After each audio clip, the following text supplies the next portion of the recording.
Тешка сообраќајна незгода на патот Крупиште-Пробиштип се случила синоќа околу 21 часот. Повредени се тројца мотоциклисти, од кои двајца потешко. Во незгодата учествувале два мотоцикли, Ямаха и Сузуки, и патничко моторно возило Голф, управувано од 35 годишна Штипјанка. Тешко повредените 28 годишниот возач и со патникот 24 годишно момче од штипското село Балван се превезувале со моторот Сузуки. Моторот Ямаха го правувал 42 годишен штипјанец. Во незгодата со тешки телесни повреди се здобиле возачот на мотоциклот Сузуки и неговиот 24 годишен сопатник, кои поради сериозноста на повредите се пренесени во комплексот клиники Мајка Тереза во Скопје.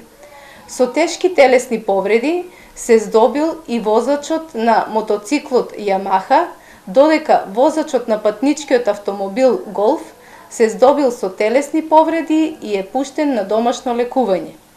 Сообраќајот на патот бил во прекин речиси 3 часа. Увид извршиле јавен обвинител и увидна екипа од секторот за внатрешни работи Штип. Годинава на подрачјето на СВР Штип повеќе од 20 мотоциклисти се здобија со повреди во сообраќајни незгоди. Еден го загуби животот во близина на Штип.